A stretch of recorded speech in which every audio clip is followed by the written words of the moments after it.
derivative still. There she is. There she is. All right. That's enough of that shit. Let's get this show on the road. Greetings and felicitations. Hello and welcome. This is Indefinite Lunch in Infinite Combinations, number 130. I'm so glad you're here with us today because I hope you're doing well. We're getting ready to get back to work on Mars. Hopefully, we're all done getting angry at our mothers this time, and we can focus more easily on our work to advance humanity. And yes, after watching the episodes, yes, we are definitely over that particular storyline, moving on over to what it's like to live on Mars and back on Earth, what it's like to visit home again, and having a cheeseburger. But before we get into all that, I'd like to say hello to my guest, Philip. How are you doing? I'm doing well. I'm looking forward to diving into the next couple episodes. That's what we're doing. We're reviewing For All Mankind season 4. This is the last season that's been released. Yes. Until we get season 5 next year. So I'm excited to catch up with the rest of the world and on this really great show. We're exploring episodes 7 and 8, Crossing the Line and Legacy, and that means that next time we're going to have the season finale just in time, just right before the Thanksgiving holidays. So it's good timing. Perfect. Right? And hello to Manny's daddy. Really great to see you. Low spec Linux Gaming. Nora Poopus, Cuber, and Gavin Blackburn are all here today. Great to see you guys. Let's Great see to what's see you going guys, on chat. with these two episodes. The first one is Crossing the Line. It's the 7th episode of season 4.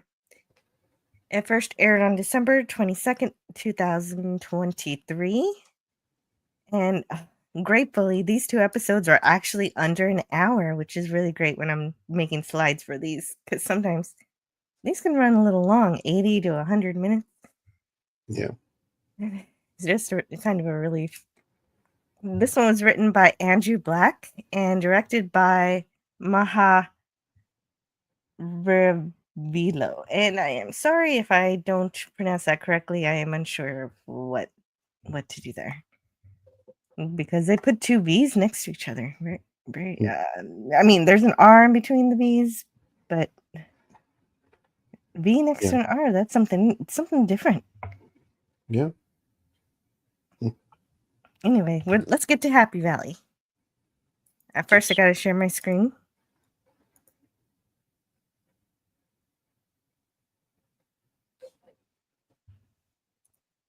Share the whole thing.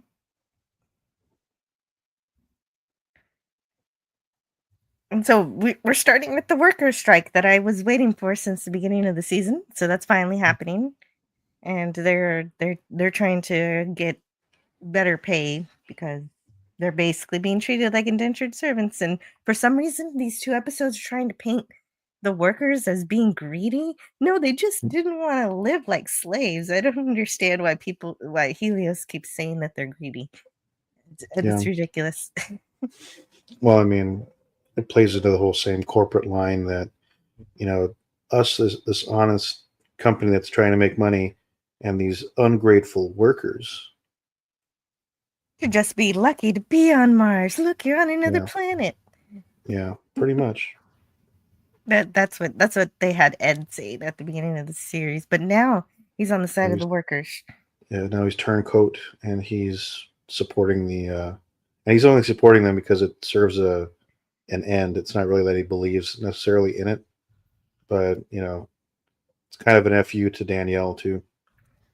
Yeah, and it's unfortunate that's the reason he's doing it, but it is a good thing that he's doing anyway. He's just accidentally he's doing the right thing for the wrong reasons. Exactly. So all of these episodes are building up to the culmination of trying to get this asteroid. They want this asteroid. It's full of iridium, a very highly valued resource that Earth doesn't have very much of, and this, I suppose, has enough of to make it worth the expenditure of grabbing it. And of course, the workers want the asteroid to orbit Mars so that they can get that resource, and Earth wants it to orbit Earth. NASA, Roscosmos wanted to orbit Earth for similar reasons. Yeah, because the whole idea is that if they move it to Earth orbit, they can see all of the profits within like 5 years. Whereas if they leave it in Mars orbit, they won't be seeing the profits for like 30 or 40 years. That's correct. That is what we learned last time on the, in the episodes of where they had the diplomatic meetings. It seemed set in stone. You have to have it orbiting Earth. There's no way around it. But Yeah. of course, these two episodes throw that into shake that up a bit Yeah. because there are different elements involved. What's going on is that Ed has taken this, like we said, he's doing the right thing for the wrong reasons, but he's slowly transforming it into the right reasons. He's justifying it now by saying, if we get this asteroid, Mars can become more than just a backwater research center. We can make this a true colony, a viable place for people to live, somewhere that maybe Earthlings might want to say, I want to move to Mars because look how thriving it is. And because they've got these resources and everything. So let's move to Mars, everybody. And that's the dream that Ed is having, and it's gonna influence what happens in these episodes. Yeah. They're not and basically though the workers aren't thinking that big. They just want enough money to feed their families and not be charged over $100,000 just to get back to Earth. Yeah. Max Redstone. Hey Max. Sorry. I'm just here to say hi and bye. Love all of you. Hope you have a great day. Oh, thank you, Max. That means a lot to me. That you stopped by even though you can't stay. I do like hearing that.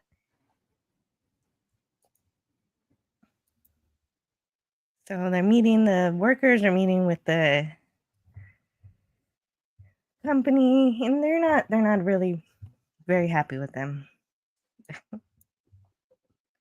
Danny calls out Ed for not really appreciating the workers' presence before, but now he's pretending he cares. When he's just really trying to grapple for whatever power is left to wield, they need to figure out what to do before the asteroid's gone forever, because there's also a timeline. There's a time limit. There's about 8 weeks, and I suppose less than 8 weeks at this point to grab it. Samantha says, listen, if you want your cryo center to start making the fuel, you need a launch for Goldilocks. If you want your cargo to get unloaded from the Phoenix, if you want your habitation units to be constructed or your food prepared. And Danny says, I have gone out of my way to address your concerns. Yes, there is some uncertainty about the future. Yes, this asteroid is forcing us to do things quick, fast, and in a hurry. But we have to restart the cryo center ASAP. So that basically sets up what they're trying to do in the episode. Restart the cryo center.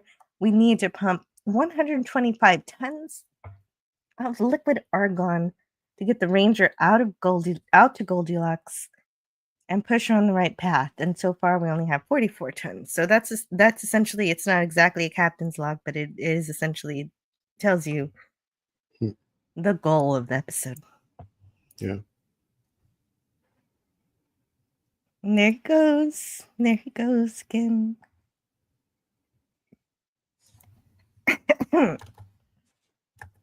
Oh, and that scene that we skipped over a little bit back was Eli Hobson and Arena. So Eli Hobson for the U.S. government, Arena for the Russian government, trying to figure out how to stop this strike. They're having a tantrum. What do we do about these whiny little workers over there?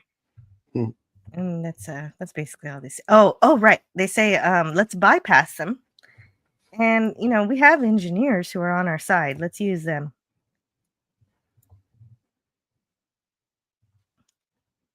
And so then the Helio workers, they're fighting.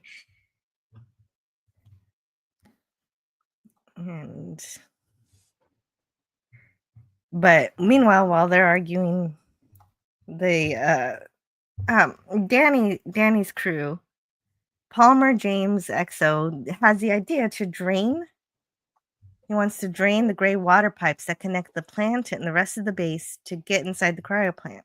So there's a lot of crawling around, a lot of sneakiness on both sides in these two episodes, in terms of drying up the tube that connects one spot to another. So you think about Jeffries tubes. Of course, these aren't Jeffries tubes because they were not designed by Matt Jeffries. But but I think about Star Trek all the time. That's my problem. No, it's not a problem. Never a problem. So they have to drain the pipes to get to where. So they're gonna be able to sneak into the cryo plant without the workers realizing what they're doing, and restart everything that they want to restart.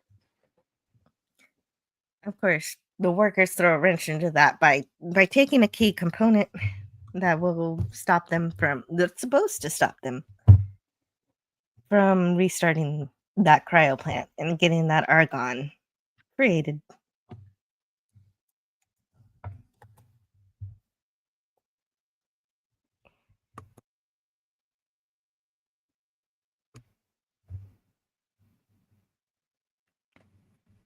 So that's little worker union drama. At least it's drama that is connected to the right, the spacesuits. They decide to stop. That's exactly why they have to use the tube to get to the cryo plant, because all of the spacesuits have been thrown outside by the workers who are trying to put a wrench in Happy Valley's ability to do their work, to get to get the fuel that they need to get to the asteroid. It's pretty genius, but also very very wild. And when Arena says tantrum, this is like a tantrum. This is like, you wanted to play with the blocks, so I'm gonna knock them over. Yep. It's exactly. She's not wrong. Grilla's random thought says, "Hey, keep it down over there." Why do I have to keep it down? Usually, you give me a reason why I should keep it down. You didn't give me a reason this time, Grilla, so I'm not gonna keep it down.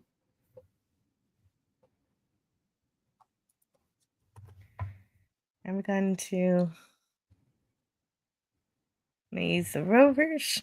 Yeah, right. Okay, so here's the tube that they're going to crawl through to get to the cryo plant. The gray water from the composting tank. So it's kind of gross.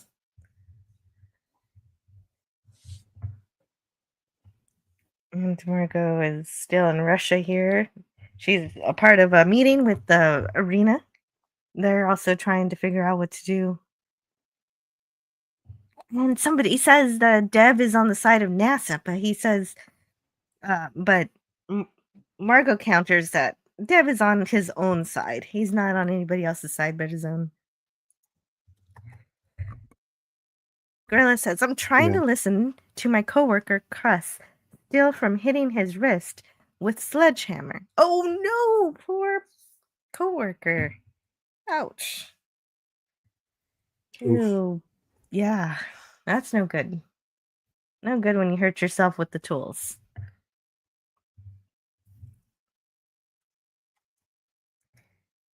And also Margot compliments Tatiana.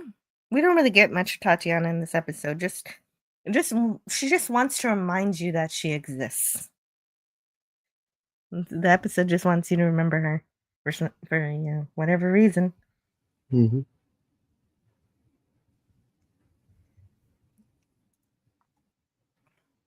And then Margot talks to Irina, who says you've got to go to the US to be the representative for Roscosmos because you're the most qualified to talk about this.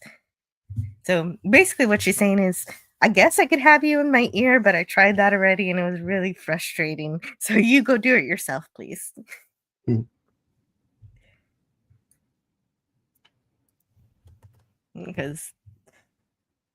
Because she realized that Margot is so her engineering skills are so advanced that even with her telling Arena exactly what to do, Arena still gets lost how to communicate, even though she's a great communicator.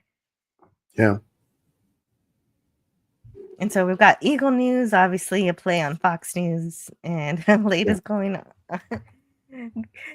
Leda is tricked into thinking that she's going to get to talk about the asteroid, but interviewers that we chase only wants to know about Margot, the traitor, the biggest traitor ever.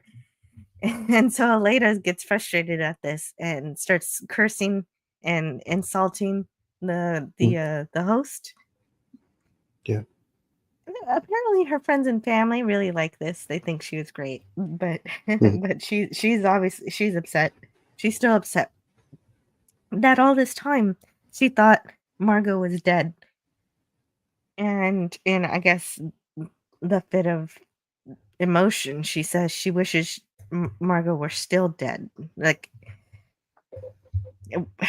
maybe it was easier to deal with it when she had already grieved for her friend. She already grieved for her, but now Margot's alive and she has to deal with the fact that Margot has betrayed her country.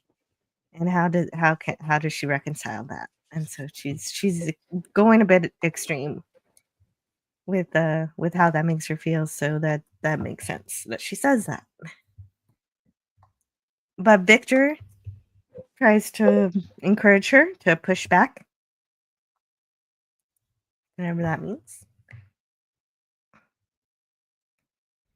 Glad that's not my job anymore. Oh, you used to have that job? Did you? I hope you never slammed your wrist with the sledgehammer, Gorilla.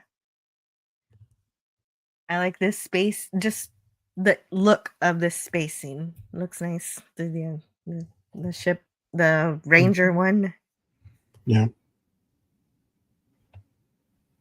Everything in this looks, practical and functional, and that's something like I think they could have come up with if they had enough time, to develop it. Unlike our timeline where we're a little bit behind.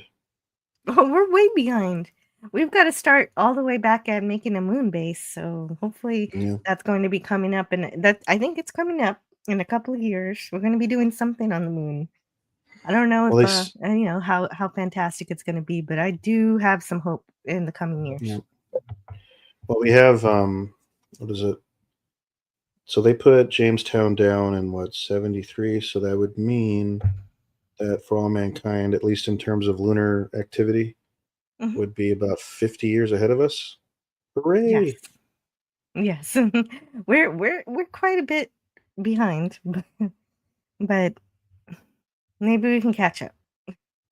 Maybe not so quickly, but Well, we do fingers have a few crossed. more advances. Yeah. Anyway, the Phoenix sends down the Hopper 3, and obviously it's carrying Kelly and Alex. They're moving to Mars, and very, very obviously, Alex is now home. He's not leaving. He's not on vacation to Mars. He's coming home, and this is a place where this kid is in as much pain as he is on Earth. They Mhm. do medical exams that show that all of his problems seem to go away medically when he's on Mars. And he was, of course, born in Martian orbit. Could be a reason. Mhm. And so, yeah. So there's a but Alex is, of course, afraid. He wants to meet his grandpa again. He wants to see him again, but he doesn't recognize him as such.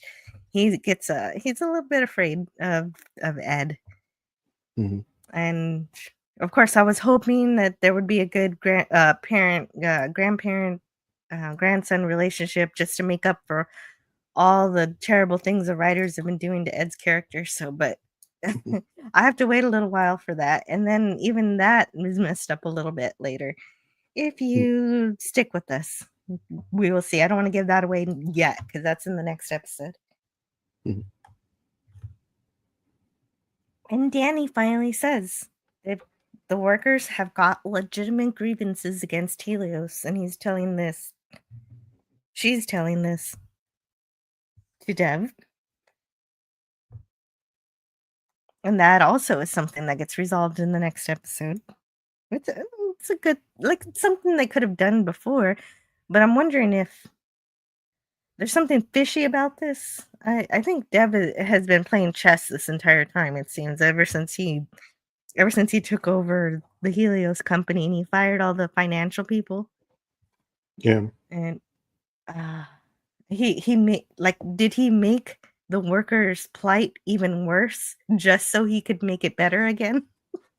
I mean, But he's the kind of guy that would play three-dimensional chess, and that's what that is. yeah. And honestly, well, we're not at that point yet, but I his know it's little the next episode, but that's more yeah, interesting. his little plans are yeah, him engineering all of it would make the most sense, and then kind of this, general question now that he's on Mars and Ed is as well. Like, eventually, I'm kind of wondering if there would ever be like a power struggle, between the two. But because who's going to be king of Mars?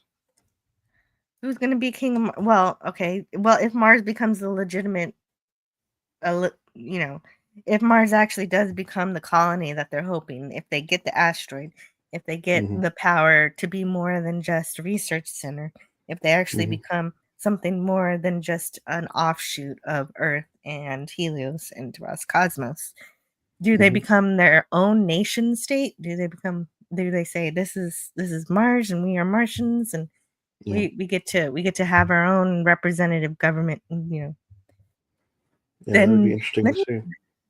Then yes. Yeah, Ed's been fired from his other job, so why not make him, I wouldn't say king of Mars. Maybe president? Well, we'll see if they decide to draft some kind of Martian constitution that allows for some sort of republic or something else. A republic would be the best. Well, DJ Play Nice, hello. Well, it's the best we've got so far on Earth.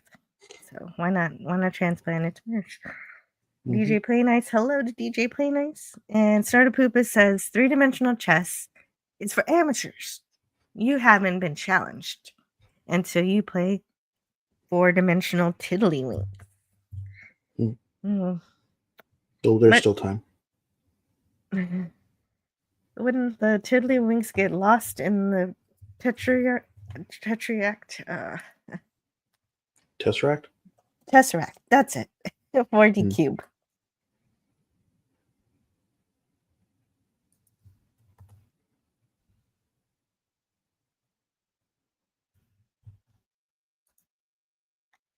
And Dimitri, as I said already, comparing his charts from Houston, both his blood pressure and respiration are actually stronger. He's more at home here than on Earth. So you know that if Alex is staying on Mars, then Kelly's staying on Mars. So they're going to stay on Mars for life. This is their home.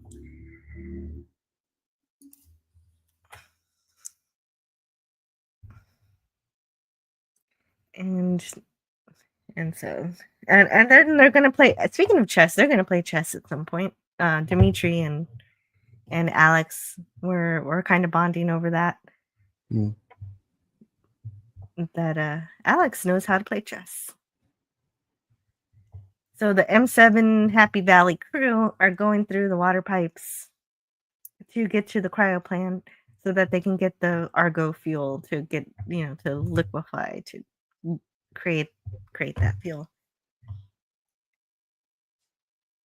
I mean, Danny says time to start making some of that sweet galactic go juice. And So we have a mirror scene from previous seasons of Ed with his family eating spaghetti, which is a tradition that they used to have. So they're trying to replicate that here. Mhm. Open the pod bay door, Jill. Mhm. I'm afraid I can't do that, Greek letters, Larson. And Kelly does something really sweet. She brings out some Parmesan cheese because Ed really loves that stuff. That's so sweet of Kelly. But then, Mhm. unfortunately, he just throws it all over his grandson's plate without permission. Yeah. The poor kid can't eat his dinner.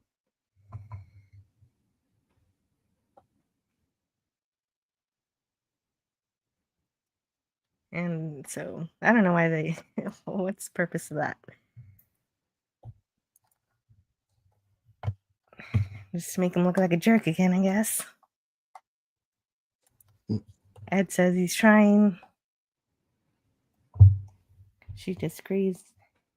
She doesn't like that he's dealing with the union stuff, and she wants him to be, a good grandpa, which is exactly what I want to.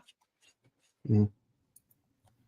So they're gonna have they're gonna have a tough time starting those generators without this guy. This being the primary gas flow regulator, and which is a very important device that is required to to get the fuel safely. Let's see. Kelly said so. So they get that.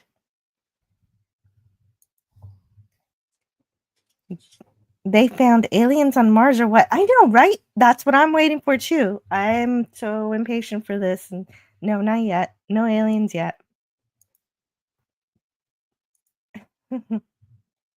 No aliens, but you do have humans being jerks to each other. So let's continue. Continue with that. Of course, the workers are just trying to get money for their families. But why did the writers try to I don't like this part really because this Yeah. is not believable. This part is absolutely unbelievable to me. They're trying to convince me that engineers, so the workers aren't going to help bring up the cryo lab to make the fuel. So Mhm. so they have the M7 Happy Valley engineers do it. And they try to convince me that they're unqualified, but if they're engineers, they should be qualified to understand what these systems are doing. It doesn't seem believable to me that they're not qualified to work these systems. And when they come up with an engineering workaround for the condenser, for for what is it? The primary gas flow regulator. Thanks, Mhm. slides. Um, I just I just I don't don't know. I believe guess that when I they would watched, do I didn't that. think they were. I guess I didn't think, or it didn't dawn on me that they were engineers. I always thought they were like some kind of mechanic, and they weren't really trained on whatever equipment. They just kind of got somebody they thought could handle it. Oh, is that it? Are they not engineers? Why wouldn't you send your brightest over there? Okay. Yeah, okay. I guess if you see it that way, then it makes a little more sense. Maybe that's what's happening.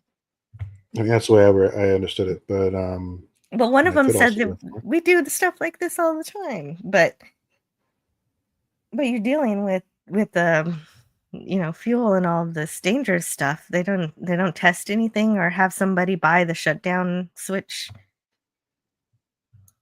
I don't know. But what happens here is that we get because they try to bypass this primary gas flow regulator, everything goes awry.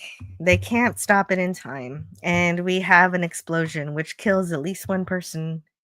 And it's because the argon itself is inert, so it wouldn't be explosive, but it's also next to this methane, which is Mhm. explosive. Yeah. And so then we have a disaster again on Mars. And at least one person dies, but then others have major third degree, second degree burns.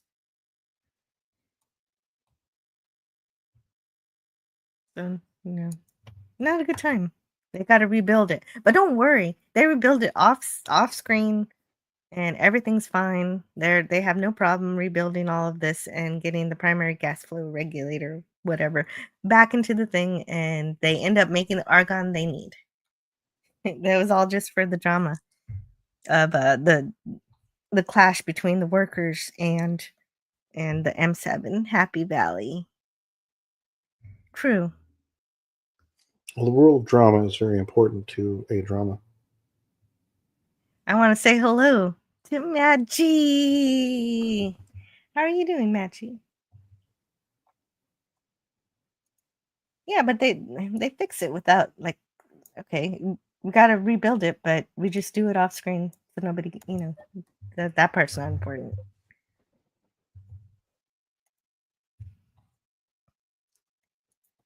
So Aleda says, no, you can't bring Margot here. She can't have diplomatic immunity. If she sets foot on in the U.S., she should be in prison. But she can't do anything to stop Margot from being here. And then they learn about the problem at Happy Valley. And Dimitri is working hard to deal with all of the medical issues. The medical issues of dying from being burnt. And a character named Jennings passes away.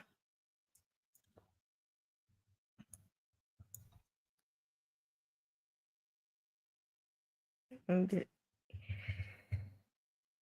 yeah, there he is. Jennings, Jack Jennings. Bye, Jack. So then they have a meeting. Eli Hobson has a meeting with Will Tyler and the CIA representative. So they're talking about the workers, and they have to deal with the strike situation, because then they're trying to tell Eli Hobson that they have options. You have options to deal with these workers who are not cooperating. I had never told you this before, but we've got a KGB member at Happy Valley and also a CIA member. And he obviously, Hobson is upset that he's never known about this before, that they've had them on there. But then they come up with the idea of, hey, remember that time we had Moon Marines? Do we need Moon Marines again? And then they realize it's gonna take too long to train them and send them over. But what about the people who are already working for the M7 Happy Valley crew, who are already military? So we can just convert them to be our Moon Marines. And so that's exactly what happens. They essentially use anybody who has military experience to basically institute a type of martial law security system on Happy Valley.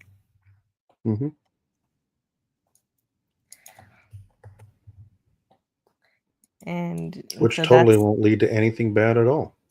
Oh no, not at all. No, just extra security. It's for the safety of everyone, because these workers have caused a massive explosion. Never mind the fact that it was the M7 crew who made the mistake and caused the explosion. The only reason the workers took away that component, they didn't think that the Happy Valley crew would be stupid enough to try to use the machine without that part.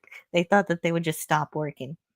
And so I think the most egregious thing in this scene is how the CIA representative calls the workers terrorists, which was absolutely not the intention of stealing that object. It was reckless, but not murderous. Yeah. And the Greek Letters Larson says, wait. The North Koreans are on strike? No, wait.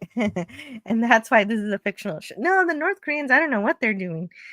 They're working with Miles. Yeah. Yeah, they're North Korean. They're working with Miles on his smuggling business. Like they're part of they've got a little mafia situation going on with smuggling, but they're not striking. It's the workers who are striking. These workers are people who weren't necessarily astronauts before. but miners and different types of laborers from Earth that they sent to Mars to do all the technical things, low level and some high level technical things. DJ Play Nice says, I wish I was, and that it was unknown, so I could retire there in peace. Retire? Retire where? In Mars. Oh, Key16 is here too. Hey, Key16, great to see you. I just saw you here. The winning move in 4D Tiddlywinks is a week ago, last Tuesday. Off the rim with the ricochet into the cup on the third Saturday of the month. This is starting to sound a lot like this is starting to sound like the game from Star Trek, from that episode, oh, what was it called? Which one?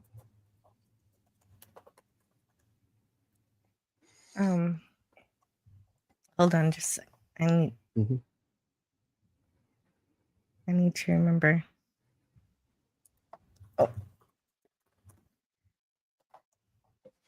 From Fizbin. That's what I'm trying to think of. Fizbin from A Piece of the Action. And it just took me a second.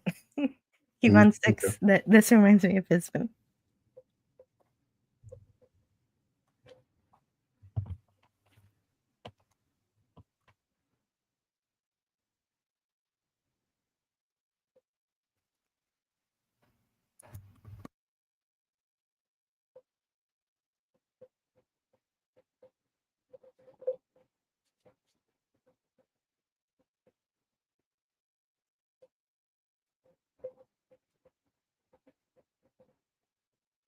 So that's exactly what Danny does. She sets up the security force for Happy Valley, and they're trying to figure out the reason for the explosion because they still don't know why that device was missing. So they're searching for the device. They never find it because, like I said earlier, this whole explosion was just meant to happen, and the consequences after it are just wiped away. And they don't actually, I'm sure eventually they find it and they fix it, and they fix all that happens off screen. All the fixing of the cryo place and the argon generation, the fuel generation happens, but it happens where we don't see it.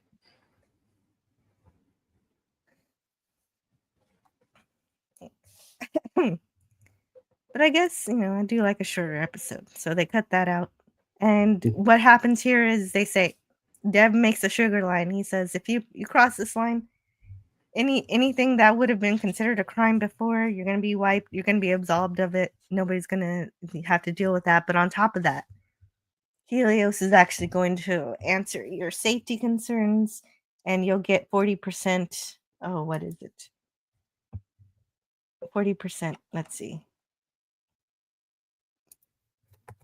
A more generous, 40% increase in pension contributions.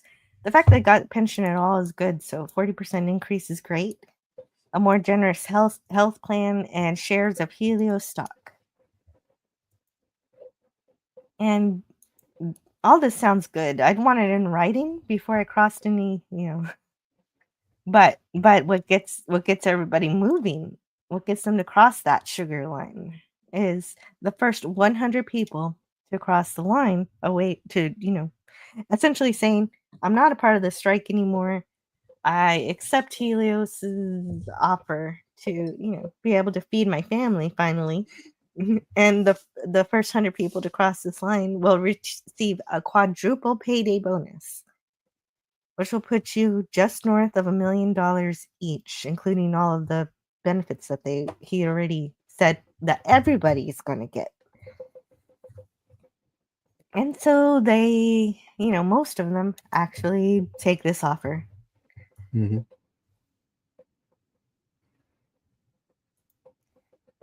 And so that actually solves all the monetary issues the workers were having. It turns out all along Helios was perfectly capable of providing a reasonable standard of living and non-indentured servitude way of life to their employees all along. It was never actually a problem for Helios to do such a thing. But Ed is fighting for something more than this. He's trying to see who stands their ground and doesn't care just about their families. Who cares about more than just their families? Is what Ed's trying to find. I mean, not Ed. Dev. Dev is trying to find who cares more about just their families, and Ed does. Ed isn't fighting for more than just money. He's fighting for the future sustainability of Mars, and so is Samantha and a few others. And then Ed says so elegantly that, thanks, Dev, you've killed Mars. But there's more. Yeah, but there's more. This is Dev's dream too, so we will see. And Aleda, there's Aleda. Oh. Margot's arriving in the U.S. as Aleda looks on.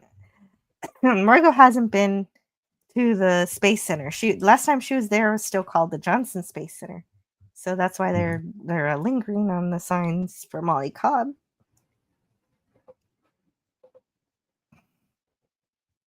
No place for old goats like us, DJ Play Nice. We need to relocate to another planet.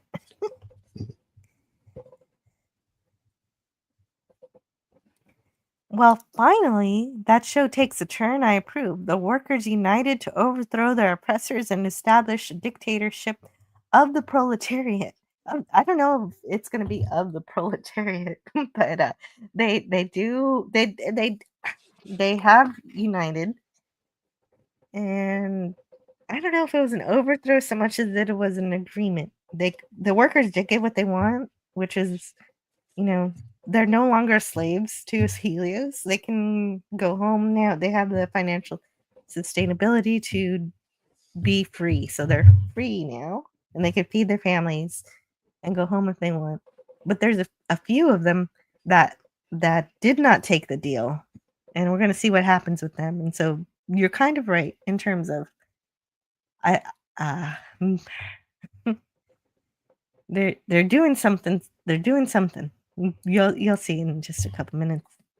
Margot is here. People want her arrested. So that's still a thing. DJ Play Nice says, I'm a simple goat herder looking for peace. Can you recommend a more fitting island?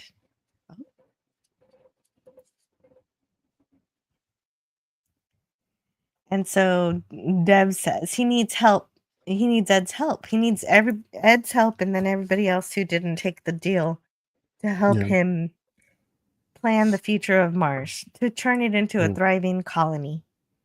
Yeah, because at least to Dev, Ed and everyone showed that they're dedicated to a cause greater than themselves. And those are the kind of people he wants to work with to ensure that the Goldilocks asteroid doesn't end up at Earth and instead ends up at Mars. And I think the kind of idea they're playing with is that if it goes to Earth, basically space travel essentially like ends because they're no longer pushing further out. They kind of just like want to stay close to Earth. And whereas if they keep it at Mars, they're kind of flinging a light into the future and saying that there is going to be a future for space travel and exploration, and it leads through Mars. Yes, that definitely makes Mars more important to have a valuable resource there, because there's not much else on Mars. Even if you find life on it, I hope they find some life on it. I think that's why they want to figure out a way to terraform it. I mean, they haven't mentioned that too much in this show, but that's an eternal dream. That's kind of like what the whole purpose of getting to Mars would be, to eventually terraform it into a place that is like a second Earth eventually. I hear it requires lots of volcanoes. Well, I mean, there's a lot of different discussions. If you listen to Musk, he's talking about nuking the ice caps and, ice caps. using that. I thought they wanted to create create. water. I don't know how you create a volcano, but I always like that idea because There's volcanoes multiple ways they discussed it.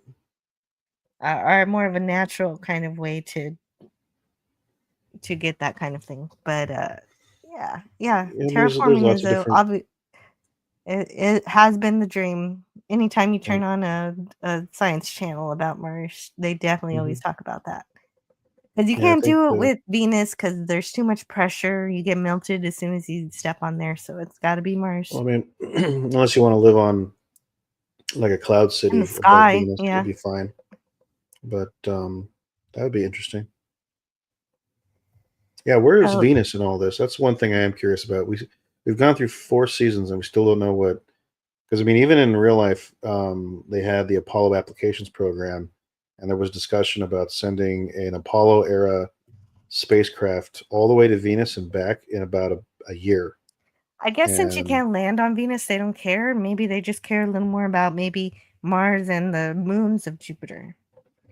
I don't know. I think Like we'd have better luck with Titan or well, I Europa. mean, I think Titan's going to eventually, I mean, in real life and in the show, be the grand prize for all this. But I think they might want to play with Venus. I think they're kind of holding that one off until the spinoff, because there was talk that like the Soviet Union really wanted to have something to do on Venus, so that's why they sent the Venera probe to Venus, and it didn't last very long because obviously it got crushed due to the It's pressure and crushed, melted. yeah. But there was talk that Venus was supposed to be a Russian planet, and I kind of wonder if that's going to be a thread they play with in the new show. I'll keep that for the speculation show, but yeah. That's interesting. But basically, this episode ends with Dev telling Ed, do you want to help me steal an asteroid? And so that made me think, you know, do you want to steal an asteroid? It actually works.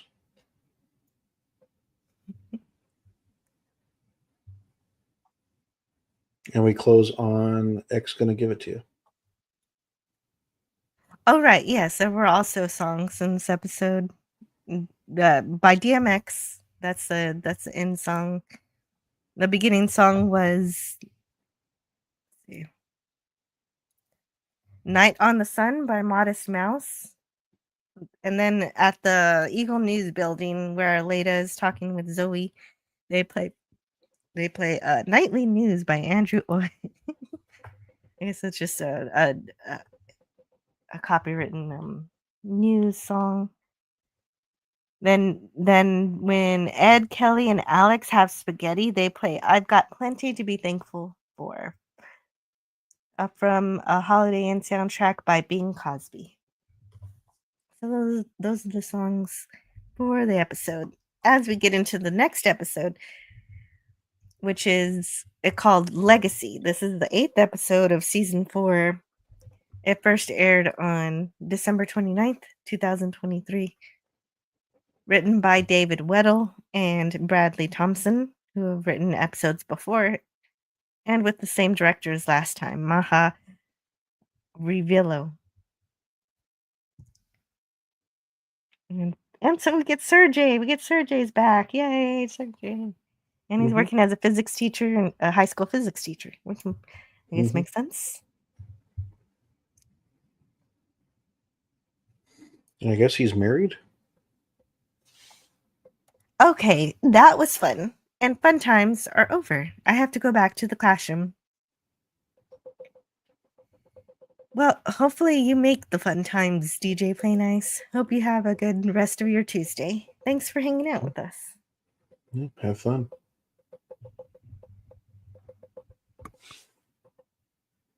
Keithy is here. What a wonderful surprise. I'm glad you're here, Keithy. He says, like, listen, learn, lurk. That's clever. Good alliteration. Yeah. Gotta use that. And this high school is really lucky to have Sergey as a physics teacher. He's teaching them advanced physics that I didn't learn until university. So, He's driving a Prius. well, oh hey, I would not have paid attention to that. Thank you. So they're learning voltages. I didn't learn that stuff till physics 2.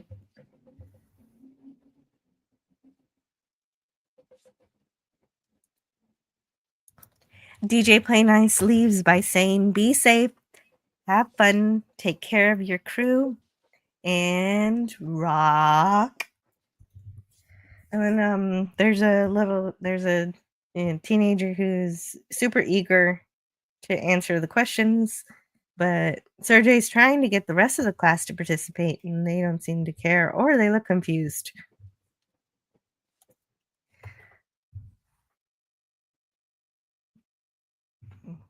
And so I guess we'll see if she shows up in later seasons for some reason.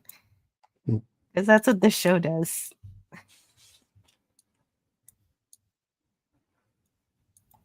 And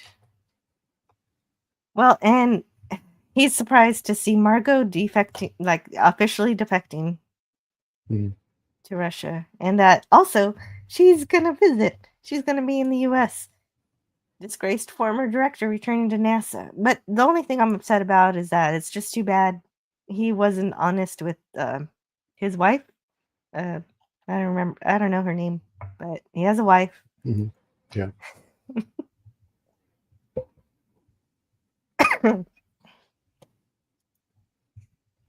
And so he just impulsively decides to drive 1,000 miles to Mount to where Margot will be near the Molly Cobb Space Center.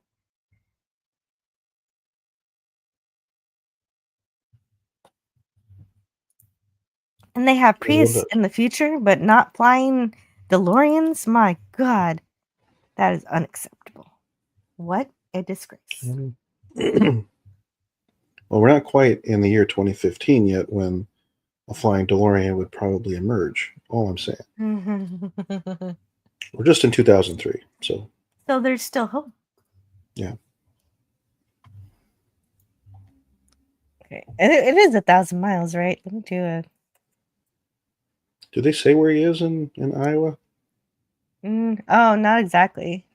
It's just Iowa. I'm actually curious about that. Iowa to Des Moines to Houston. Yeah, to Houston. Yeah, 1,000 miles. I got it. It's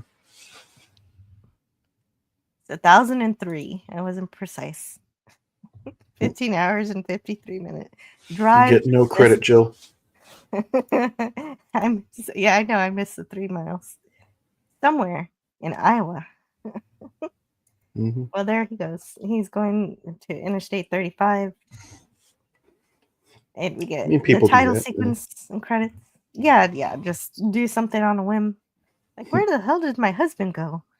They're gonna that poor physics class. They're gonna have to have a substitute teacher who's not gonna understand Sergey's really advanced physics lesson plans. No. So Miles is still running the bar, and everybody's all happy talking about. Well, they're not happy, but they're working towards their plan. They've got a plan. But one of the unhappy things that happens is that the bar gets shut down. Palmer shuts down the bar because he's killjoy, I guess, now. Or he's upset that he almost died. And so he's like, okay, I knew about this bar before and I let it happen, but now I'm pissed that you guys almost killed us. And that's the way he sees it anyway. And so he shuts down their fun.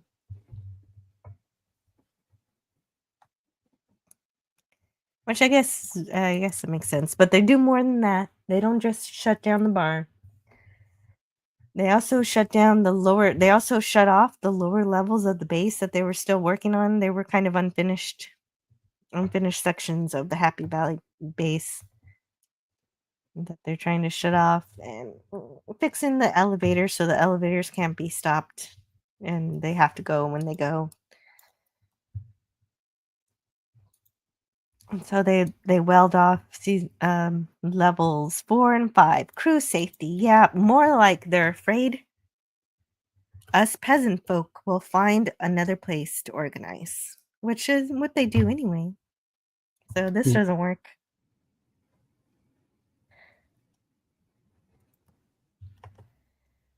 And Ed completely forgot that he was supposed to be babysitting. Oh yeah, I mean, I was so busy trying to get the workers organized and pull off this heist that Dev has roped me into that I completely forgot. I need to babysit my grandson so Kelly can go try to find life on Mars, because she's starting that mission. She's starting a mission where she's supposed to set up everything so that they can put their little robot dogs to work to try to find life.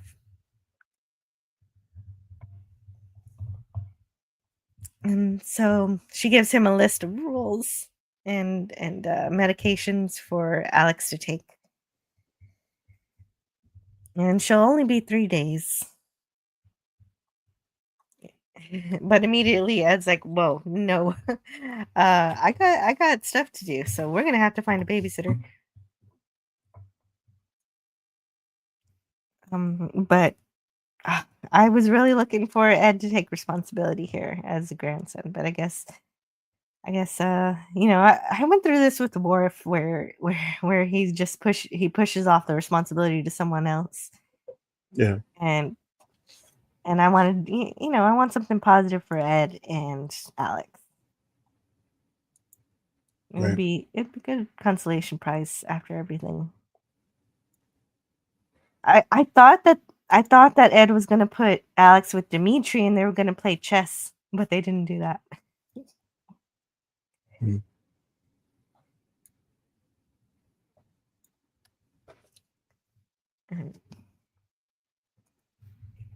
The methane hunt is full of drills and dynamite, so she can't take Alex with her on her mission. Meanwhile, back on Earth, Eli Hobson is meeting with Margot, and he walks her to the meeting of where they're going to talk about the Goldilocks capture mission, which their plan is to bring Goldilocks into orbit of Earth to forget all about Mars, as Bill puts it.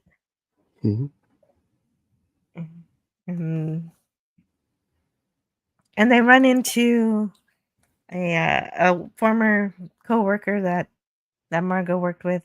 I think she's the other assistant besides Emma, who was working with her. Yeah. But she's very cold to her, very matter of fact, and tries to get away as quickly as possible. And Eli Hobson just says, "Oh, she's just busy," but obviously she does not want to talk to Margot. There's something else going on. But yeah, everybody views her as a traitor. This is true. This is why she behaves this way.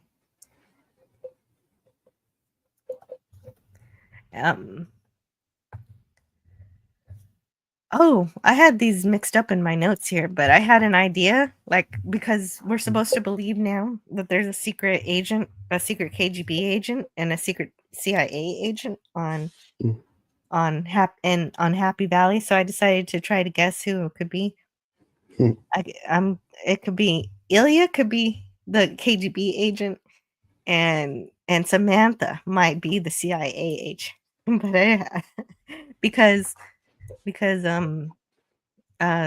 Ilya was happy to work with the North Koreans, and Samantha was trying to get Miles to work with Ilya. So they're interconnected somehow, but I don't know for sure.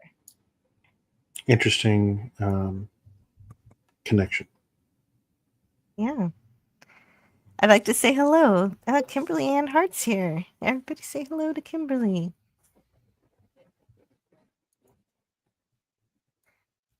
So they decide they're having a meeting about capturing Goldilocks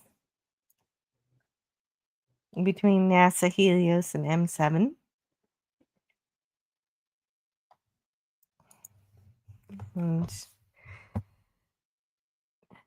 And so they have a plan. They don't really explain the plan all too much. Oh yeah, they do. Okay. Ranger's engines can only affect small changes to the asteroid's trajectory, just enough to bring it near Mars. Once it is there, Ranger will again burn for exactly 20 minutes. When the time comes, we'll slow the asteroid down, just enough for the gravity of Mars to bend its trajectory speed towards Earth. And so what's happening here is we're hearing this plan go between three different places. We see it happening on Earth, we see it happening with the Happy Valley crew, and we see it happening with the workers and Deb.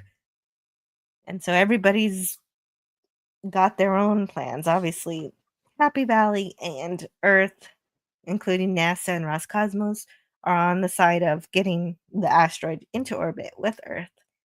But Dev wants to get the asteroid to be in the orbit of Mars so they can have that iridium, that resource to mine for themselves to build a Mars colony. Yep.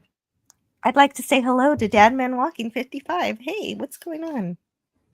I'd like to drink some water real quick. Take your time. Howdy, folks. Our new viewers, new old viewers, Returning viewers. Mhm. So they continue to say, unless Ranger burns for 25 minutes instead of 20, because that's the way that Dev is going to change it. That will slow the asteroid down even more and allow it to be fully captured by Mars gravity instead of merely changing its direction, and bring it into permanent orbit around the red planet where it belongs.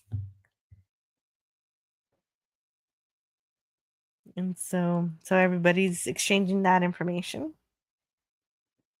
And one of the workers says, in order to do this, we'll have to hack into the Cosmat, or unless and then we need the OpsCom to let us know when Ranger reaches her burning point. And unless we build our own OpsCom, so that's where they get the idea to steal all this electronics equipment to build their own communication center to send out their own signal. And they need this discriminator box that is a plug and play kind of thing Mhm. to the communications device. Oh no, I got the hiccups. Well, Hopefully that's not a problem. Mm. So Sam says the only way we can extend the burn is by getting control of the discriminator box on the Ranger. If the incoming signal doesn't have the right authentication packet, Ranger's comm system won't even look at it. So that's a security. So this is a way to get around the security features that Happy Valley are trying to implement. Finally, when the Ranger launches in 2 days, we're going to need someone on their crew to swap it out for our own. So they're going to swap out the discriminator box and an inside man or a woman. And when the time comes, you swap out that discriminator for our carbon copy. So, okay. Yep. And so that's the plan. And Macy's heart was in the right place. But I want you to go up there with him to keep an eye on things. All right. Oh, that's Danielle's plan. Danielle's plan is to keep security up.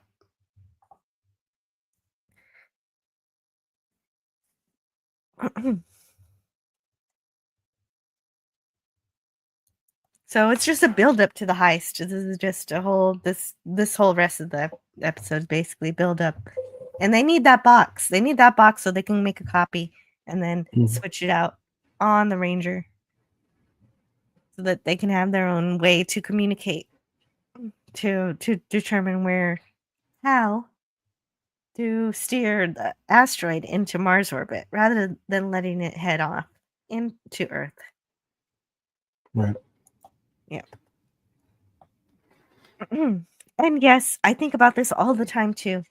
That's the craziness of deciding that we're smart enough to get an asteroid into perfect orbit with our planet without the danger of it crashing into the planet.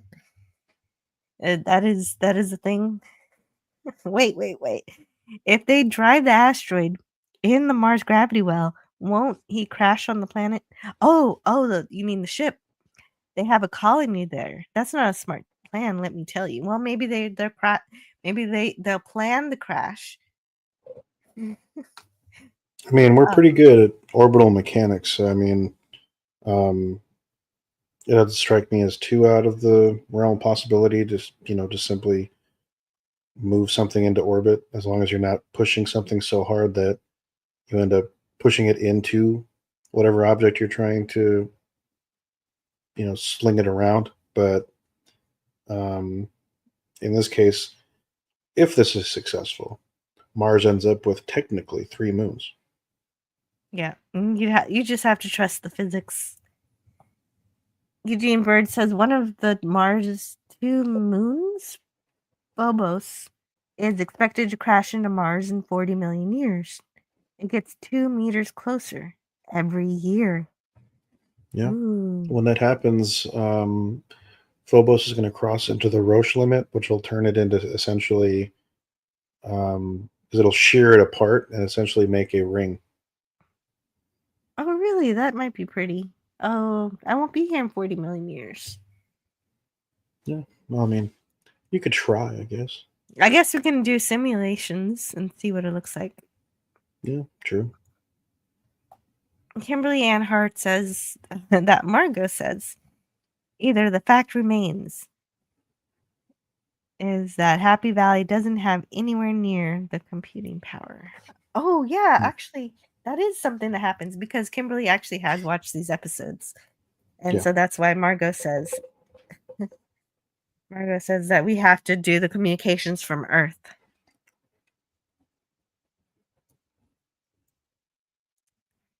Yeah, good point. Good point. I did forget to mention that. And so they do decide to get Sam on the Ranger. And so she's going to be the inside person for the workers. And they're like, yeah, she's good if she can park her attitude. And so that's perfect. That's perfect for Dev, for their plan. To swap the communications box. They just have to get the box first. And Sam says, I know a guy. I think I know the guy. So they know how to smuggle all this stuff so they can create their own communications room station. So they got to steal all these electronics, including the discriminator box. And they're going to do it with Ilya's help. And Miles' help. Miles, who has learned from Ilya's smuggling, and he's actually gotten really, really smart about it. He's learned what to do pretty quickly. Because I was kind of afraid that he would get in over his head, but he actually learned how to deal with it pretty well. Yeah. So the lady who's supposed to be babysitting Alex loses him. Greek Letters Larson says, astral bodies ain't the pebbles we used to play as kids. Just saying. Yeah, I definitely agree with you there.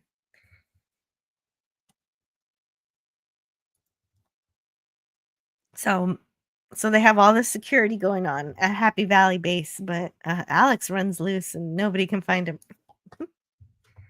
Kids to be fair though, kids do have good ability of disappearing. So she finds him. She finds Alex, who was looking for Ed because he wants to be with his family. And Ed immediately he looks like he's gonna be angry, but whenever Alex says that he was looking for him, he softens up, which is good. That glad he didn't didn't yell at him.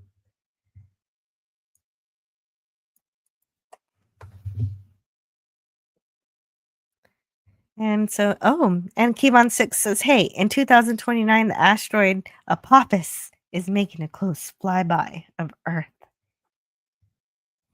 It wouldn't surprise me if next year we hear of a plan to try and capture just to prove the theories. Well, if I remember correctly, it's going to fall through a small keyhole in the orbit of Earth and Apophis. And then in 2036, if it passes through this keyhole and kind of slings around Earth, it could potentially hit Earth in 2036. Although I think the revised chances of it are pretty low now. Yes, at first it did seem that it was possible to hit us, but now thankfully it seems like it's not gonna. But if we do get ambitious, like Kevon 6 says, and try to rope it in, we'll see what happens there. Yeah. Greek letter says, yeah, but Apophis is not going to crash. That's a bummer. How are we going to accomplish the Great Reset? Oh, this is something Greek letter Larson wants. Well, anyway, Margot has not. I don't know how long it's been since Margot's had a cheeseburger, but it definitely seems like it's been like maybe. Do they not have cheeseburgers at all in Russia? Because the way Margot's eating this, or maybe just the ingredients. I don't know. She's very happy being home. Burger does sound good. Yeah. See, all this is flagged high security.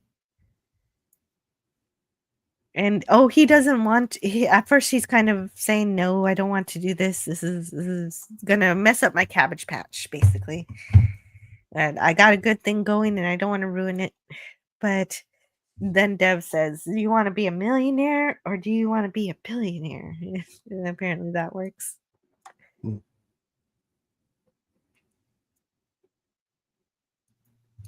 So Miles will agree to the plan. He does have he does have some reservations, but Dev quells those. And Dev talks about how he used to build models with his dad, and Ed is talking about how he loves models. So they're both talking about mutual interest in modeling. So I thought maybe Ed was going to build models with Alex. I keep expecting someone to, do something with Alex, and I thought maybe Ed would build models or Dimitri would play chess. But neither of those things have happened yet, but they're set up here.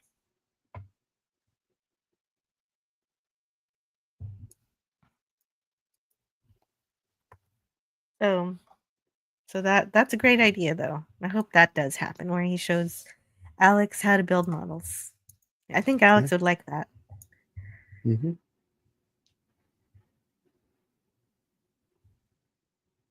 Wait. I haven't seen cows on Mars. Where did they get those burgers? Oh, we made a cut. I'm so sorry. I didn't explain the fact that Margot was eating a cheeseburger on Earth. She was in Russia. She had defected because she didn't want to go to prison for giving away US secrets to Russia at gunpoint. But and now she's back in the US representing Roscosmos, representing the Russian Space Agency. And back in the US, the first thing she decides to do in her hotel room is order a cheeseburger from the hotel. Room service. This is so much fun with you, Joe. Thanks, Kimberly. Wait, they have cheeseburgers in Soviet Russia. That's what I'm thinking, that they don't have cheeseburgers in Soviet Russia. Because Margot has been transported from Russia to the US. And it's like she hasn't had a cheeseburger since before she left the United States. She's in the US now. That's why she's having a cheeseburger. Mm-hmm.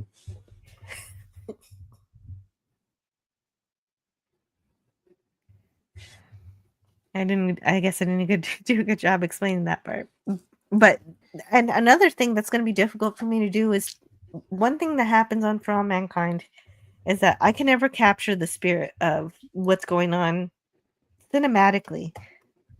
And one thing I can't capture with my slides is the jump scare that happens here. There's an actual jump scare in this episode, and it's when Leda rather, is just walking to her car.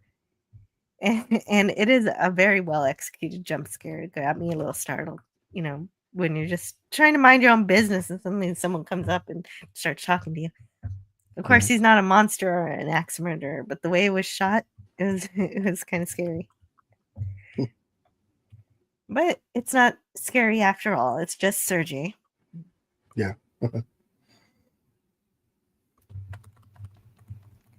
And at Aleda's house, he talks to her. He introduces himself. He's never talked to her before, but he reveals everything that's happened. That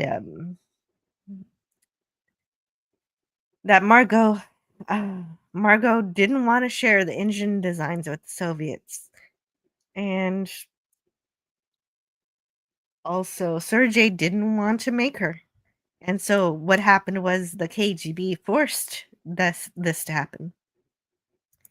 That his handler sent agents to her room to threaten Margot, to threaten Margot, Mm-hmm.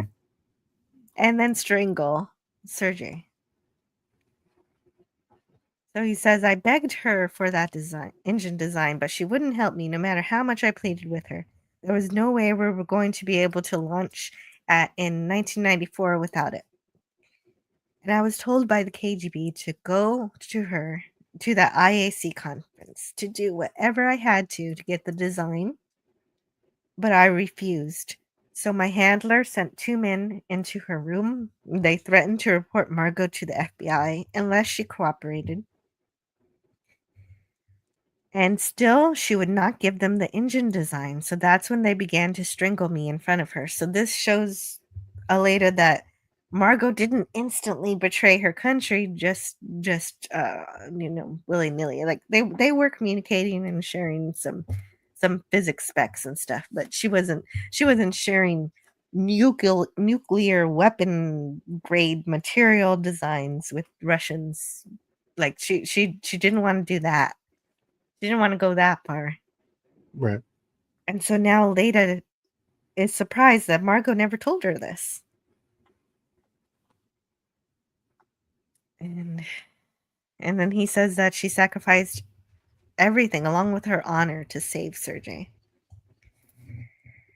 And get his family, not just Sergey himself, but also his family.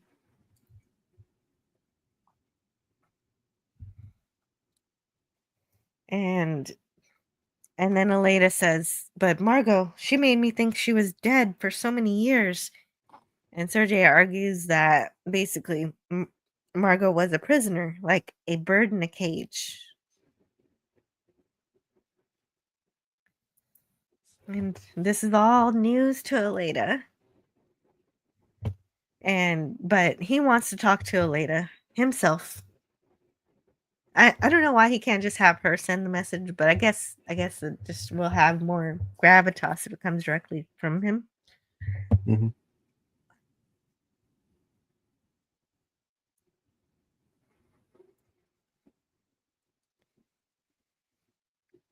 And that's how Sergey comes back into the picture,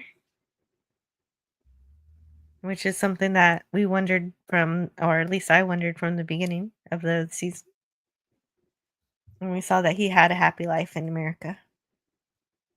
I don't know how to forgive her, but where would you be today without her? Replies Sergey. Yeah. Which is a good point. Mm-hmm.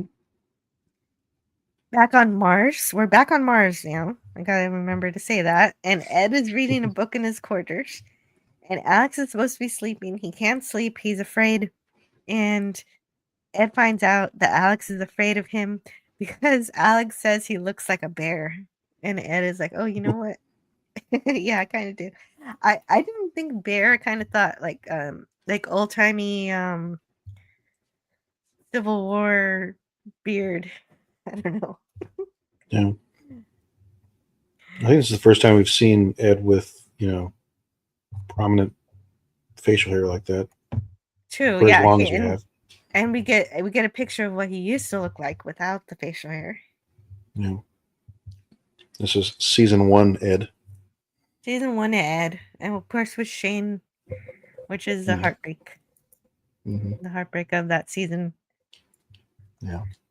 And he's reading a book. He decides to read this book to Alex, The Sand Pebbles, but he starts from the beginning. What's the name of the actor for Ed? Joel Kinnaman. Joel Kinnaman. He could do audiobooks. I'd listen to him read an audiobook from this scene. Yeah. From how he reads this story. But I can get kids being afraid of somebody because of the differing hairstyles. That's something that happens to children sometimes.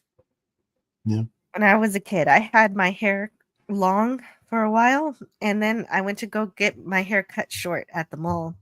And my then toddler little brother saw my hair cut short, and he started crying. He was really upset. It made him so sad. Yeah.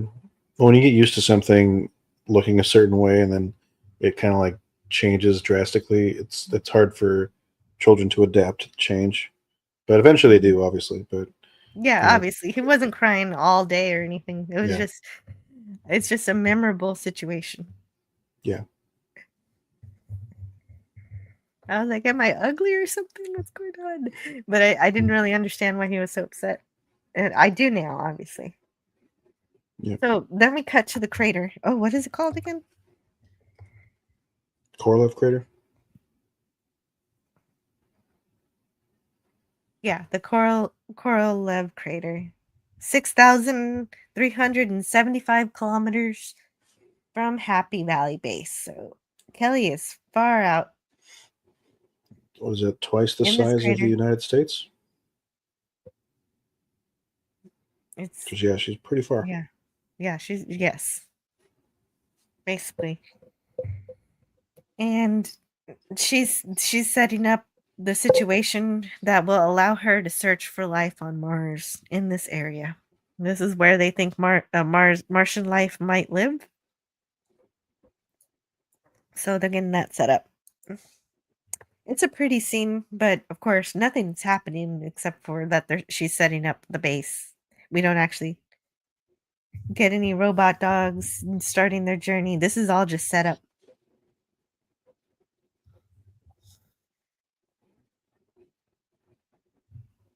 So it's really pretty though. Again, I can't capture how pretty it is because it's cinematic.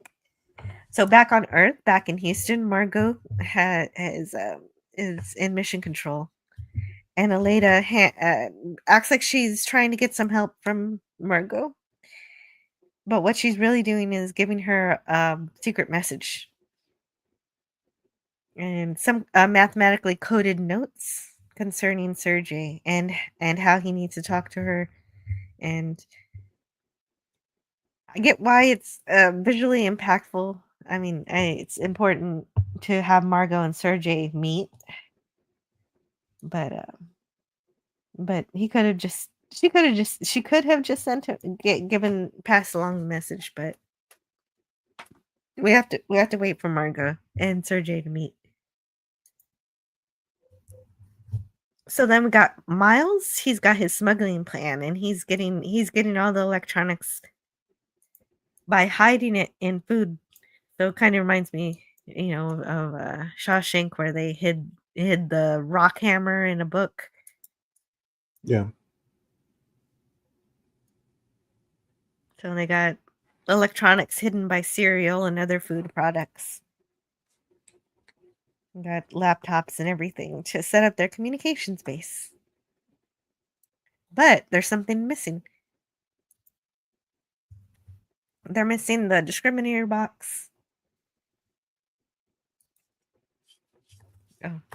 And one of the workers is complimenting Miles on his work, saying, "Tienes huevos, cabrón," which he says, "You've got balls, dude." Yeah, basically.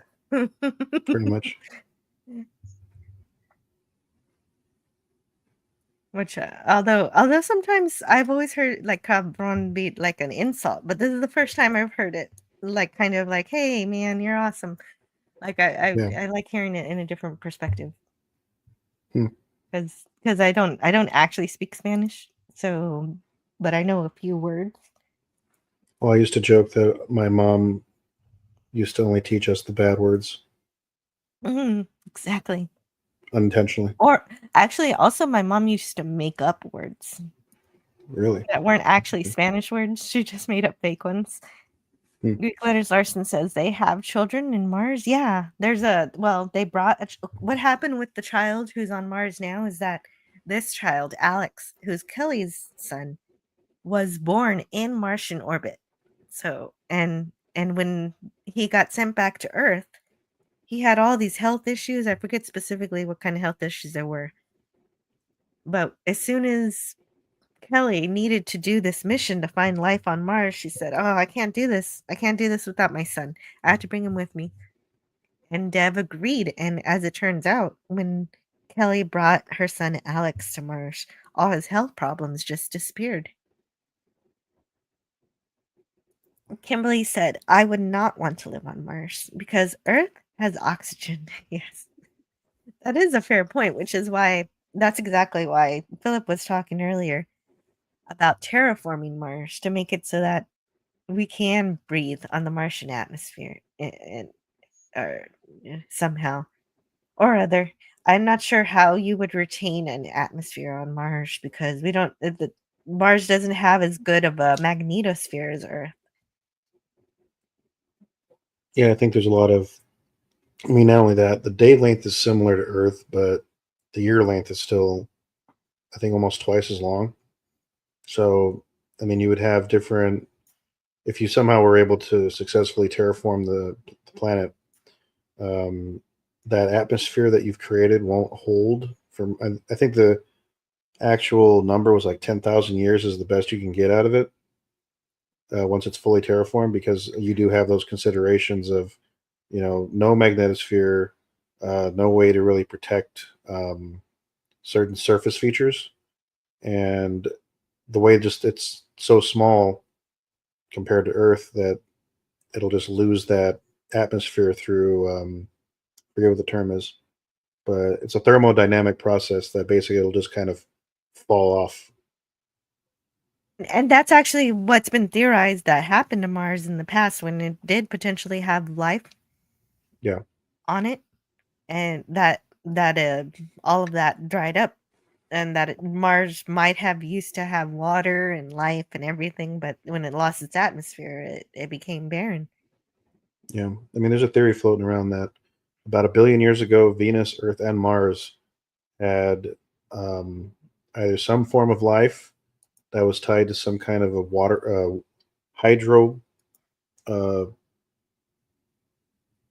hydroelectric process, but for whatever reason, I think as the sun got brighter and the habitable zone of the solar system got smaller, Venus got too hot, so the water evaporated, and then on Mars it got it was too cold, so it just froze. They lost their status as being perfect, habitable zones for life as Yeah. the rocky planets that they are. That's an Mhm. interesting theory. I never thought about that being the case for Venus as well as Mars. Yeah. I mean, we're probably not going to know until we send some type of a probe that'll be able to withstand the pressure and the heat, but um, it's not outside the realm of possibility. A lot of the stuff we've done, because I think the pressure that's at the bottom of the Marianas Trench over here in the Pacific Ocean is the same exact pressure as it is on Venus. So there could be ways to build materials or alloys that will be able to withstand it eventually. Yeah, well, and that's our biggest problem with Venus is that we can't really explore it or figure out what's happened on it until we Yeah. do come up with that kind of metal that can withstand that pressure. So, but Hmm. of course we know that Elton John song. We've actually made that joke a couple of times in the past couple of episodes. Hmm. Yeah, Mars ain't no place to raise your kids. Fact, it's cold as hell. pretty much. But you know what? Ed's gonna try. Or his grandkid. Yeah. Ed, that is exactly what I said last time. Ed is going to prove Elton John wrong, hopefully. Hmm. And that was my hope for last time. And he was reading to Alex, so that's good. But what we're about to see is not so good. Reading to your grandson, good idea. Have you ever watched Animaniacs and they say good idea, bad idea, good idea? Reading to your grandson, bad idea. Involving him in your $20 trillion heist operation. Yeah. Good, but also bad in a way.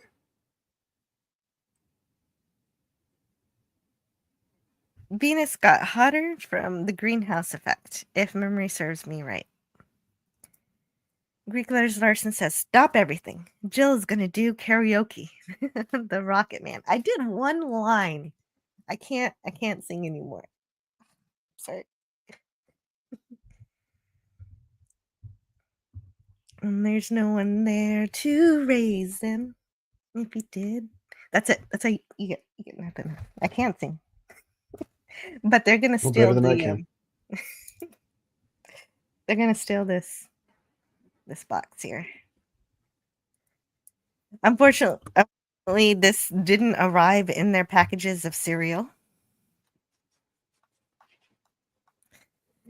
And so they've got to steal it. It's shut in the vault with the key code, impossible to break into. Except there is this little vent that you can crawl through if you're small enough. Unfortunately, it's only 12 inches wide. And oh no, I was really upset at this. Don't involve children in your your operations like this. But really, Alex is the only person who would fit. But I don't approve of kids being used like this when they don't understand the potential risks. When all the security are former military, this could accidentally become a very terrible tragedy if things went wrong. And people were trigger happy, as has happened before on this show. So, True. uh, I don't think Kelly's gonna be happy when she learns what kind of extracurricular activities Alex has been up to.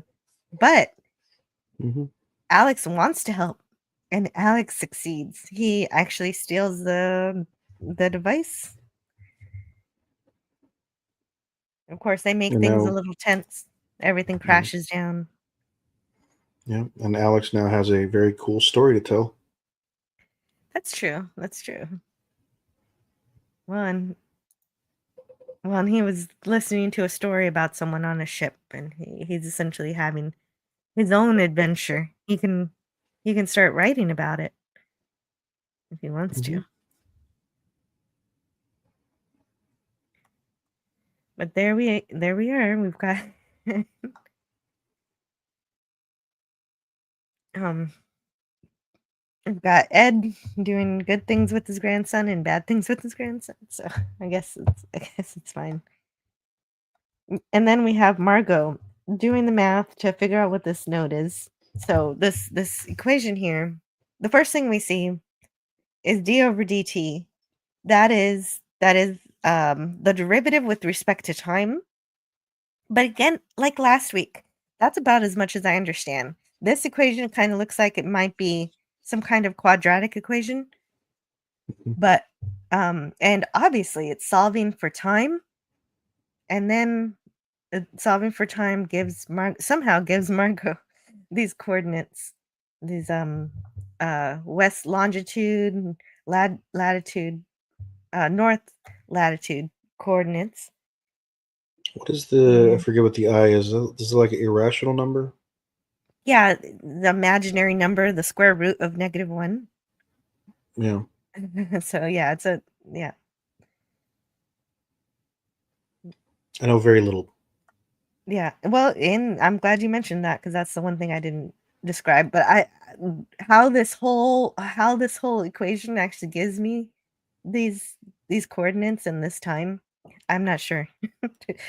There's a I need more working out to understand what's going on here. But this is more navigational math, so it's a lot easier than the rocket science from last week. Oh, that's one small event for a very big plot. Nice, nice. Very And true. small step for man. That's true. Hey, yeah, Alex is now part of Martian history. What made the Mars colony thrive, if it gets to thrive? Alex is part of it, Mm-hmm. which makes sense. He's the first Martian baby. He's the first true Martian, really. Mm-hmm. Then Margot, once she figures out the coordinates, she memorizes them and flushes the note down the toilet. And Sergey is being kicked out of the diner, and he thinks that Margot didn't make it, but she gets there just in time, just as he's leaving. And she says, "You've got your own life, I've got my own life. You know, I know we had kind of a romantic thing before, but we can't do that." And he's like, "No, no, no, I'm not there. I'm not here for that. You're getting. I mean, I wouldn't have minded a hug or something, but I didn't. You know, I drove 1,000 miles." He doesn't say that. He doesn't say that he wanted a hug, but come on, it's been a while, and they did have a thing, but Mm-hmm. she's standoffish with him. But he's not there for those reasons. He's not there for that. He's there because Margot's in trouble, and he has to tell her why she's in trouble. So there's some like he tells her that Arena, who's head of Roscosmos, was his KGB handler back when those agents came and almost strangled Sergey to death. So Arena is not a good person to be around, and that Margot will probably die if she goes back to Russia. So he tells her she can't go back there, but she can't go back to the US either, because in the US she's going to be in prison. She can't go to Russia because they're going to kill her once she's served her purpose. And so she's not really going to have a place to go. Is she going to be a Martian too? Is everybody just going to go to Mars? Absolutely. Okay. Thank you. It's going to become for all Mars kind. All right.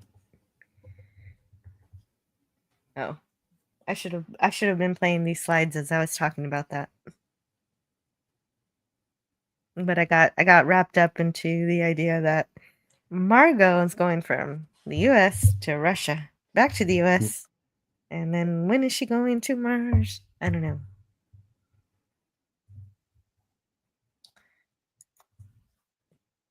Because she's got to survive. She seems to be one of the eternal characters like Ed. But of course, eventually time's going to catch up with them. They're getting kind of old. Yeah, that's why we need the younger cast coming up here. Yeah. That's why I was curious about that little high schooler who was answering all the physics questions. So on the Ranger, so we got the Ranger going, the Ranger that's supposed to capture the asteroid to deal with that. And Samantha is looking at the discriminator box she needs to swap out. And for some reason, she says, F me. And I guess we're just going to have to wait till next time to figure out just what the problem is. And, well, there's no actual stealing of any asteroid this episode.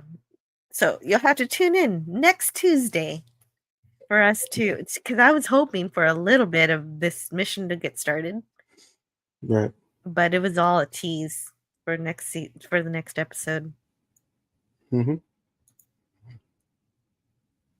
They put all their even though we didn't actually get to watch Alex and Dimitri play chess, we did get to watch everybody else play chess. Yeah. In terms of all the pieces are being set for what's going to happen next week. It's another race, essentially. So just like the race to Mars, this is the race to who's going to capture this asteroid. Yep. And that leaves us with episode 9 and 10, or the penultimate episode and the season finale. And that puts us in range for basically finishing before Thanksgiving. And yeah, we'll be ready for season 5 whenever that airs next year, since it will be happening. It is happening. And we've already kind of seen some like imagery on Instagram and on Twitter that have come out, and so I'll probably go over that in the little special like post season episode we're gonna do. Yes, on December 3rd, we're going to talk about. Well, I'm actually going to do some research on that, on all those pictures you're seeing on Instagram, any kind of production stuff that's going on. Also, production stuff that happened previously. I avoided productions, information, research on this entire series because I was afraid of spoilers. I still ended up getting some major spoilers, but I think I prevented myself from getting the worst of the spoilers by not doing that. And so now I'm going to catch up with all of that. We're going to look at production for everything we've seen so far, plus whatever we have for season 5. And whoever joins us that day, December 3rd, Tuesday, December 3rd, will be able to talk to us about what they think about the series and where it's headed. What's the future for all mankind in season 5 and beyond? And that's going to be really fun. Yeah, no, I agree. Looking forward to it. Well, and we do have the pieces in place to get the asteroid captured and to get those robot dogs to get to work, and so I can't wait for next Tuesday when we see how this season ends. At least I get to see it for the first time. Yeah, I've been seeing all of these episodes for the first time, and now I'm almost done. Yeah, I'm really curious where you'll rank season 4 in the whole ranking system after it's all done. Okay, then that's fair enough. I will have those rankings ready next time. But of course, I need to see those first 2 episodes before I make my judgment. Right. Because that'll be the conclusion to the story of this season, which has been all about this asteroid and the other asteroid, the Kronos asteroid that caused the disaster, and the Goldilocks asteroid, which hopefully provides the future developments. Absolutely. Well, let me take a wild guess. Something broke down again. I mean, the rate of which engines break down in this show is alarming. Kimberly says, yep. Yeah, that's true. That things are constantly breaking down, but we'll see. Sometimes things go without a hitch and everything's perfect. I just don't know. Yeah. Greek Letters Larson says, I bet someone will ride the asteroid like the Silver Surfer and go, yee-haw! We can only hope. Yeah. Oh, right. Or yeah, just like Doctor Strangelove also. Very true. And the songs for this episode were, since we mentioned the ones for the last episode, when Sergey's alarm clock goes off, the radio DJ introduces a song that's called That's All It Took by Graham Parsons. Then, when Miles serves coffee at the Happy Valley Speakeasy, they're playing About My Lighter by Lamb Chop. Then, when Margot's working in her hotel room and turns on the radio and she's eating her cheeseburger, they're playing The Mellow Side by Al Khan. I don't know any of those artists, but I read for you. I read for you. Oh, I didn't get the episodes for next week. We got episodes 9 and 10, but I didn't grab them. So let me grab them here. Okay. I'll just read them straight from the website. We've got Brazil coming up as episode 9. The synopsis is things are starting to go awry just as an important mission approaches a critical juncture. Which, of course, we know what the mission is capturing the asteroid. Then we have, for the final episode, called, oh, I don't know if I can pronounce this, Perestroika. Perestroika? Yeah. It's like a Russian word. I forget what it means exactly, but I know it was applied to the Gorbachev administration or regime. Oh. And the only synopsis we get is season finale. Tensions on Earth and Mars come to a head, which is super vague. And we'll see what all that means. Mm-hmm. Oh. I wanted to see one more thing. Another thing I like to do is see how long these episodes are. Okay, so the first one, Brazil, is only 46 minutes, under an hour. I love it. But Perestroika, it's got to be a long one. 76 minutes. Yes. Over an hour. Exciting. Very good. I do expect that from the season finale. To get a long episode.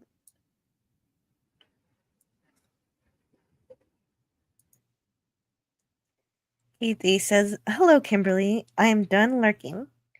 See you all later. Take care.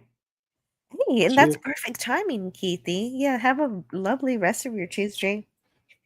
It was good timing I say that because we finished both episodes. Those are our reviews for the episode 7 and 8 of season 4 of For All Mankind.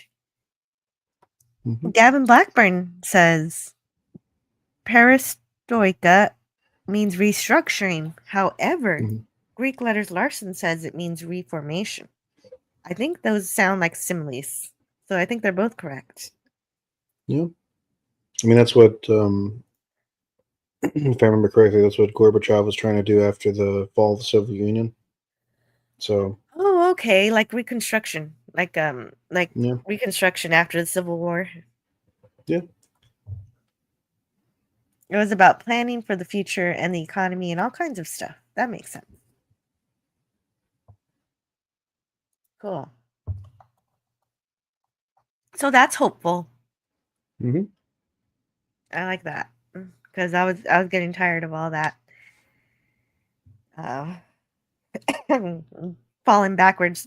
Poor Russia was falling backwards in time, and so this seems like a good hopeful reuniting of the whatever better nation that Russia was becoming will be coming back.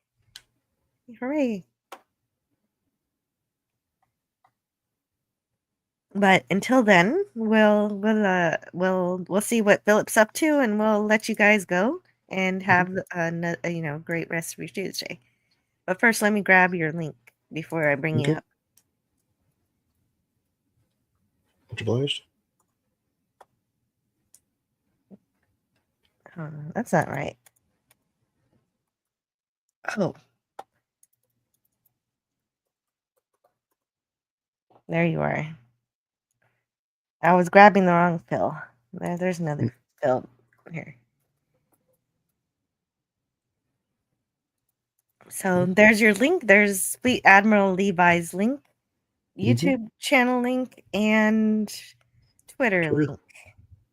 Yeah, no, right now we're going into pretty much we're winding down fantasy month. We're going to be discussing Avatar: The Last Airbender and probably a little bit of The Legend of Korra. I'd never seen the show as a kid, so I don't have that attachment, but my fiance and I watched it this past summer, fall. So I really kind of fell in love with it. It's a very interesting franchise. I kind of feel bad that I didn't discover it until now, but I see all the hype from it now, so I can't wait to discuss it on Friday. And then afterwards, we have a few more episodes of the podcast that are going to kind of focus on the state of the channel, where we go from here, and then I'm going to kind of go over the first semester of my master's program and the kind of experiences I've had and kind of reflecting on that. And then, I think middle of December, so about a month from now, we'll go on hiatus, and then we'll have a really big rebrand, and we'll come back in January as a whole new sort of channel, and you'll see a little bit of that probably over the next couple of weeks. But either way, I hope you guys join us. It's always going to be fun, and I'll send it back to Jill. Yeah, thank you so much. Thank you so much, Philip. I hope that works out for you. Yeah, Kimberly Anhart says, can't wait for your birthday stream. That's true. On December 10th, the Tuesday after our last For All Mankind stream, I'm going to have a birthday stream where I'm going to talk about Stay Tuned, which was a very important movie from my childhood. And it's going to be a lot of fun. I love that movie so much. It's great. I mean, that's going to be the same time? Yeah, same time. Same time as this show. And the Tuesday after that, I start Twilight Zone. So I need to buy that Twilight Zone companion now. I can't wait. I need to go buy that. I should have picked it up when I was at my parents' house this past weekend. Well, there's time. It's going to be in about a month. Yeah. Well, I look forward to everything you have planned. Hopefully I can join you for your birthday stream. At least, maybe take a little 5 or whatever minutes, and then say hi and have you guys enjoy. Nice. That would be cool. But until then, I'll see you all next time. Thank you for hanging out with us and being awesome. Of course. See you later, chat. See you later.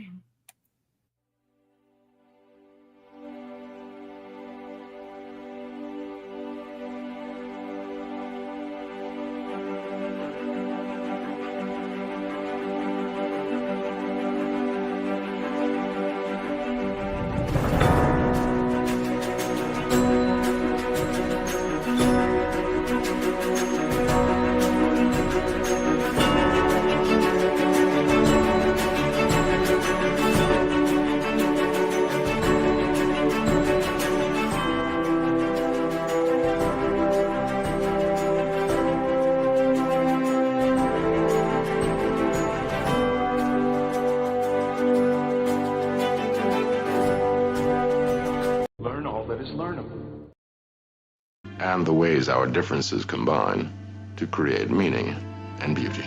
It has always been easier to destroy than to create. May we together become greater than the sum of both of us. Well, now you have something new to think about. Carry on. All right, move along. Done. Stop it. Get off of the things. Go outside. Get some food. It's like, it's a time of day where you live. Go do something. Shut up, Snoopy. I don't care. You smoke too much.